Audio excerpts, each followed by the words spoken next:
Hey everyone, today I'm going to be doing a video that I'm pretty excited about. I've been working on this video for a while, trying to get all the components together, and finally today is the day I'm going to be doing it, or at least trying to. Hopefully everything goes well. So today I'm going to be doing, as you probably saw from the title of this video, a velocity video comparing different barrel lengths in AR-15s across 3 different bullet weights. So I have a 7.5 inch barrel, a 10.3, an 11.5, a 14.5, a 16, an 18, and a 20. So I'm covering a lot of really common barrel lengths as well as a wide variety of barrel lengths. Again, 7 barrel lengths from 7.5 all the way up to 20 inches. Now, I know that this is not going to be the most empirical test. If I were to do that, I'd have one barrel that I just progressively cut shorter and shorter as I go. However, that's a little unrealistic for me, and also this will give you more of a real-world idea of what you can expect. Now, all the barrels I'm going to be shooting today are chambered in either 5.56 or 223 Wild, and the ammo I'm shooting today is all going to be from Fiocchi Ammo. As you guys know, Fiocchi's been providing me ammo for a long time, which I really appreciate, and in my experience, it is some of the most consistently loaded factory ammo available on the market. You've seen in other video tests I've done just how consistent the velocity is. So I'm going to be shooting at the lightest, their 55 grain full metal jacket. The middle weight is the 62 grain full metal jacket, and then their heaviest one that I'm shooting is the 77 grain Sierra Match Kings that they load up. Again, I'm going to be shooting all these for velocity, so I have a Caldwell chronograph down there, which will plug into my phone so I can record all the data and get some good averages and everything for you. Let's see, I got a lot going on here, so I'm trying to make sure I mention everything. You guys have seen me shoot this ammo and stuff before, so today we're going to hopefully get some good quantification of just the velocity. We're not shooting for accuracy today, we're just trying to get the velocities down and recorded. What I'm going to do now is give you a brief overview of the uppers that I'm going to be using for this. If you don't care about that and you just want to skip to the results, go to the time code listed down here at the bottom of your screen. Again, if you just want the information, but I know people are going to ask about these uppers, so I'm just going to give you a quick walkthrough of each of the uppers slash rifles that I'm going to be shooting today. So at the shortest, I have this little guy here. This is a 7.5 inch upper. It's got a Faxon Firearms 7.5 inch barrel chambered in 5.56, and then I have a CAC flash can on the front of here. I did a video dedicated about that barrel, so you can look more into that if you'd like. The next barrel I'm going to be shooting here is a Strike Industries Strike Fighter barrel. This is their 10.3 inch barrel chambered in 223 Wild. I got a Timber Creek Outdoor handguard on here, which I'm going to be reviewing soon. And then just for right now, it's going to be, optics are going to be going back and forth because I have more uppers than I do optics right now for this test. Right now it's got a Vortex Strike Fire 2 on it. Next up is going to be this guy. This is an 11.5 inch BCM 5.56 barrel. This is their enhanced lightweight barrel. Complete BCM upper. This is their KMR handguard. Got a Streamlight ProTac Rail 1 up here. Aero Precision flip up iron sights. Primary arms red dot, and this is obviously attached to my SBR. So I might as well talk about that now. I'm going to be shooting across 3 different lowers corresponding with the different barrel lengths. For the short barrels, up to 11.5, I'm going to be using my Spikes Tactical SBR lower here with the Strike Industries PDW Viper stock. Got reviews on that if you guys are interested, so I'm not going to go too much in depth there. Let's see, next one up, we have here the Spikes Tactical 14.5 complete upper here. It's got the Spikes Dynacomp up here on the front. Right now I just have an Enforce WML here, the new generation ones that I'm doing testing with right now. It's got a Spikes Tactical bulk carrier group, but I'll probably be swapping that out for this video, as I'll talk about here in a moment. And then down here is a Aero Precision enhanced lower receiver that I built. It's got a, oh, by the way, the trigger in that SBR lower is a Geisley G2S trigger. The trigger in this lower is the Rise Armament RA535, and have a Magpul stock back here, one of the SLS's. And then we have a 16 inch BCM complete upper here. This corresponds with my complete BCM rifle, but I just took the upper off it for this. Again, KMR handguard. This is one of their kind of full profile barrels, so not one of their enhanced lightweight ones. Got a primary arms 1-6 ACSS up here, as well as another WML up here on the front, which I believe I have a review on. Next up, 1618. So we have this 18-inch rifle here. This is pretty much completely Aero Precision that I built. It's got an 18-inch 223 Wild stainless steel barrel. It's got a primary arms 4-14 first focal plane DMR HUD scope on it. The lower, again, is Aero Precision, and it's got a Rise Armament RA434 trigger in this one, and this is going to be what I'm using for the rifle length gas systems, which then brings us to the last upper, which is a 20-inch Faxon Firearms Match Series 223 Wild barrel. It's got a Midwest Industries handguard on it, Midwest Industries upper receiver, as well as a Midwest Industries optic mount with a Vortex Diamondback HP scope in it. That's kind of a quick overview of all this stuff. I think I caught them all, if I remember correctly. If not, I will make mention of the uppers I'm using as I go. So, the way I'm going to be doing this test, again, I have my chronograph set up. I'm going to run each upper through the 55 grain. Then I'm going to let them cool, like progressively as I go. So then, after I run everything through 55 grains, I'm going to run everything through the 62 grain, and I'm going to run everything through the 77 grain. The reason I want to do that is because I'm doing 10-shot strings of fire. The chamber is going to be warming up, and I don't want the change in barrel temperature and chamber temperature to affect the velocity in the later testing. So I'm going to shoot 10 rounds at a time through each upper, then move on. So that should, again, keep it as uniform as possible and give us the best data points as possible. Also, just for the sake of testing for another project I'm doing, I'm going to be using the same bolt carrier group through all of them. It's one of the new Sharps Rifle Company bolt carrier groups. I'm going to be doing a review on that soon. I figured this would be a good chance to get 210 rounds through it really easily, and then also get it tested through a bunch of different uppers and see how it works.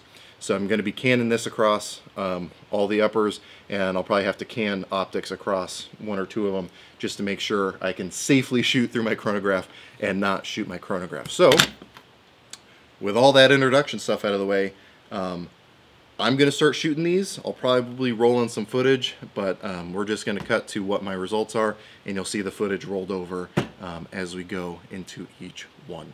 Alright, so we just finished the testing, and without really looking too deep into it, I can already say we got some interesting results. So what I'm going to go ahead and do is just read off all the results that I got for the 55 grain, 62 grain, and 77 grain. I'm going to be compiling a list. I'll either put it on the screen or I'll have a link to a place down below. Probably do it on screen. I'm going to just read off again the results, and then we'll do some extrapolations once we're done with that. So let's go back to the first load we shot today, which was the 55 grain Fiocchi through that 7.5-inch Faxon Firearms barrel. Again, chambered in 5.56. First of all, I want to say my Caldwell chronograph did exceptionally well. I'm so used to doing it on sunny days where the lighting can be a little spotty. I'll get error readings. It read every single shot, all 210 rounds that we shot today. So, getting into the results, the average for the 7.5-inch barrel was 2,021.2 feet per second. That's really, really slow. That's sub AK-47 velocities. That's even slower velocities than what I'm getting at a 300 blackout. It had a standard deviation of 59 and a spread of 181. The 10.3 had an average of 2,412 feet per 2,412.8 feet per second, with a maximum spread of 178 and a standard deviation of 63. So again, pretty big spread there. The 11.5, we had an average of 2,541.8 with a maximum spread of 86 and a standard deviation of 30.6. So again, we're lowering that extreme spread. Let's see if that continues. The 14.5, we had 2677.3 for the average with an extreme spread of 81 and a standard deviation of 24.9. So again, spread went up a little bit from the 11.5. Let's see if, oh, okay, 16-inch had an average of 2851.1 with a maximum spread of 131 and a standard deviation of 37. Let's see, 18-inch barrel, average of 2837.3. Spread of 120 and a standard deviation of 35.7. And the 20-inch had an average of 2887.5 with a spread of 113 and a standard deviation of 33.6. So, some interesting things to note here is that our average velocity for 16, well, okay, sorry, I'll save the extrapolation for the end. 62 grain, 7.5 inch barrel, had an average of 2005.5 feet per second, standard deviation of 39.6, maximum spread of 131. 10.3, we had a 2353.9 average, standard deviation of 57.4, and a spread of 205 feet per second. That was that one. 11.5, we had an average of 2454.1, standard deviation of 15.7, and a maximum spread of only 54. That's actually a really impressive spread. 14.5, we had 2660.9 as the average, standard deviation of 39.3, spread of 122. 16-inch barrel, we had an average of 2815.3, standard deviation of 19.4, and another spread of only 58 feet per second. Not too shabby. 18-inch, we had an average of 2807.3, a maximum spread of 89, and a standard deviation of 29.8. 20-inch, we had an average of 2871.1, standard deviation of 30.3, and a spread of 96. Again, you're probably noticing some interesting things that we're going to talk about here in a second. 77 grain, obviously going to be a slower round, and we'll definitely notice that here. With the 7.5 inch barrel, we had an average of 1863.3, standard deviation of 66.9, and a spread of 189. 10.3, we had an average 2145.5, standard deviation of 64.9, and a spread of 193. That was the 10.3, right? Yeah. 11.5, we had an average of 2239.7, standard deviation of 48.6, with a spread of 124. For the 14.5, we had an average of 2387.2, standard deviation of 34.5, and a spread of 120. 16-inch, we had an average of 2518.9, with a standard deviation of 31, and a spread of 108. 18-inch, we had a velocity average of 2542.3, standard deviation of 49.8, and a maximum spread of 162. And then last but not least, we had the 20-inch barrel at 2579 feet per second, standard deviation of 53.9, and a maximum spread of 150. So, one of the things you're going to notice really quick is obviously the shorter the barrel, the lower the velocity. And in general, the longer the barrel, the faster the velocity. However, something interesting that you may have noticed, again, as I was reading those numbers off, is there were situations where the 16-inch average velocity was higher than the average 18-inch velocity. Now, again, each of these, to do a perfect empirical test, I'd be using the same barrel and just cut it down. There's obviously going to be slight variations in chamber dimensions, which are all going to affect velocity. However, overwhelmingly, in my testing, whether we're talking 55 grain, 62 grain, or even 77 grain, I didn't experience a whole lot of difference between a 16 and a 20-inch barrel. Again, not saying that's going to be the case all across the board. However, in my specific cases, that was the case, which, again, I find pretty fascinating. We're not talking about accuracy or anything here. We're just talking about velocity. And I know people are going to say, barrel length has no impact on velocity. Sure. Or, excuse me, barrel length has no bearing on accuracy. Sure, fine, whatever. We're just talking about velocity here. Now, obviously, our largest jump in velocity also corresponded with our largest jump in barrel length, which was the 7.5 to the 10.3. In the 55 grain, we had a jump of almost 400 feet per second. In the 62 grain, we had a jump of almost 350 feet per second. And in the 77s, we had a jump of about 300 feet per second. That's a pretty significant increase. That's over a 10% or like between a 10 and like 20% increase in velocity, going from a 7.5 to even a 10.3 inch barrel. And obviously we had jumps up from there.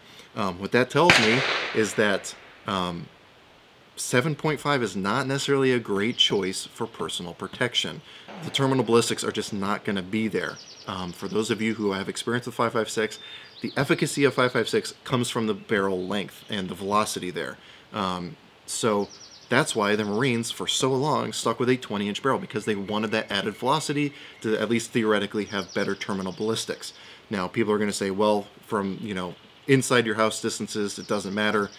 Whatever makes you happy, but my point still stands that 7.5 is not a good option for personal protection because of the lack of velocity corresponding to a lack of performance and as far as terminal ballistics goes. Now, I can make a full, more in-depth video on that later, maybe do some gel tests between, say, 16 and a 7.5, or even just an 11.5 versus 7.5, just so you can still see in those short barrels how much of a difference there is. But again, that's going to be a topic for another video. If there's interest, let me know down below if that's something you want to see.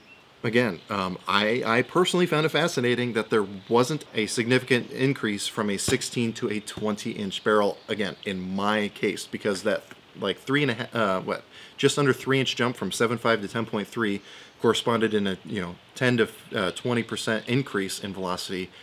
That 4-inch jump from 16 to 20, again, in my case, did not have a significant increase in velocity, and in one case had a decrease in velocity. So again, I find that fascinating. What my extrapolation is there is that you're getting a more consistent burn rate once you hit that 16 inches. So again, you probably saw flame and stuff coming from that 11.5 and really not much coming from the 16 through that 20-inch barrel. Just because all that powder has that chance to burn before it leaves the barrel. And part of that also is going to correspond to our average velocity. The average velocity seemed to be the best around that 14.5 to 16-inch range right in there. And part of that is probably going to be the barrels that I'm shooting them through seem to be very consistent, but also you're getting a more consistent burn rate. That doesn't necessarily explain why I had some wider spreads in the 20-inch area, but it, in my opinion, would explain some of that difference in the shorter barrel lengths. But again, the fact that it's on both ends kind of, I don't know. You can judge that hypothesis how you will. Stays a hypothesis, definitely not a theory yet. Overall, I find these results fascinating. I know that there are going to be people who say, well, now test 300 blackout, now test 308, test whatever.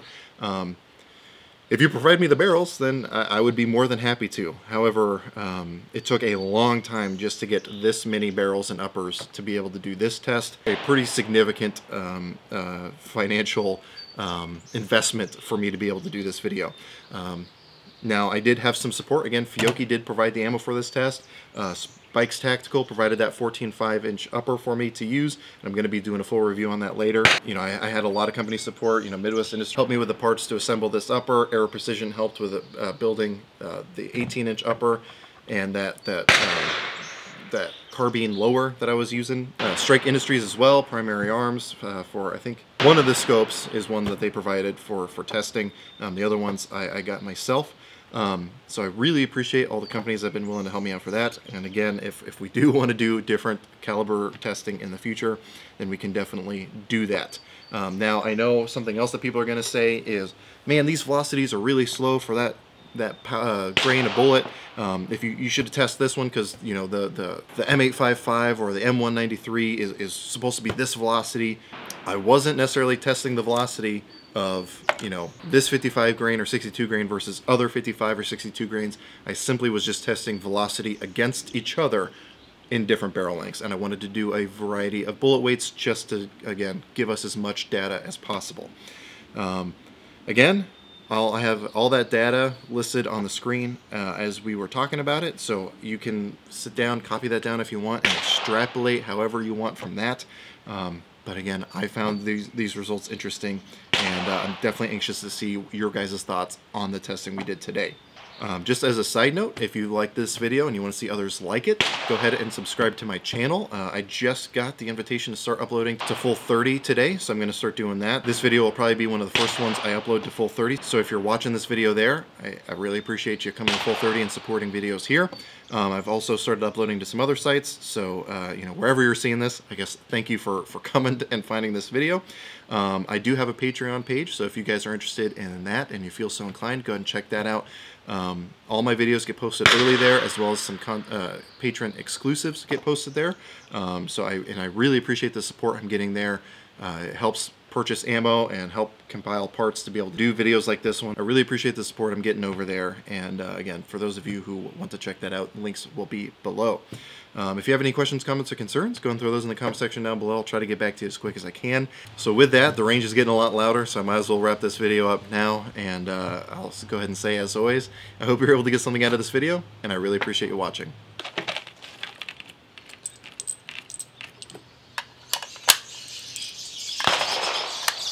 Oh, come on.